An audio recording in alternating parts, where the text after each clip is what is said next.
صلی علی نبینا۔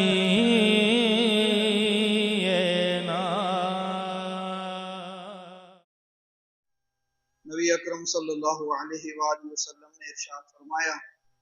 المرء مع من احب، بروز قیامت انسان کا حشر اس کے ساتھ ہوگا جس سے اس کو محبت ہوگی، جس کے ساتھ اٹھنا بیٹھنا دنیا میں رکھے گا، محبت کے ساتھ بروز قیامت بھی اللہ سے نصیب فرمائے گا۔ اور اس حدیث پاک کا یہ بھی مطلب ہے کہ اگر آپ زمانے کے اعتبار سے دور ہیں، مثلا ہم صحابہ کرام علیہم رضوان سے دور ہیں، لیکن ہمیں جس سے پیار ہوگا، جس سے عقیدت ہوگی اور جس کے ساتھ ہماری محبت ہوگی، ہم ملے نہیں ہیں، اللہ ہمیں ملا دے گا۔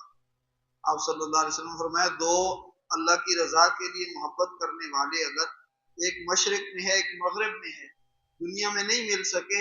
اللہ تبارک و تعالیٰ بروز قیامت انہیں آپس میں ملائے گا اور دونوں کو یوں کہے گا کہ یہ تجھ سے اللہ کی رضا کے لیے پیار کرتا تھا اور تو اس سے راضی ہو، یہ تجھ سے راضی ہو۔ اللہ رب العزت ہمیں اپنی محبتوں کا معیار عمدہ سے عمدہ بنانے کی توفیق عطا فرمائے۔ یہ تب ہوگا کہ جب ہم اپنی اولاد کو صحابہ کرام کے تذکرے پڑھ کر سنائیں گے، ان کی سیرت سے ہم واقف ہوں، اور اللہ کے نیک بندے جتنے بھی علماء ربانیین پہلی صدی میں گزرے، دوسری صدی میں گزرے اور تیسری صدی میں گزرے، کیونکہ آپ صلی اللہ علیہ وسلم فرمائے یہ زمانے بہترین ہیں، خیر القرون قرنی ثم الذین یلونہم ثم الذین یلونہم، بہترین زمانہ میرا ہے، پھر جو میرے زمانے کے ساتھ جڑا ہوا زمانہ وہ ہے، پھر جو ان کے ساتھ جڑا ہوا زمانہ وہ ہے،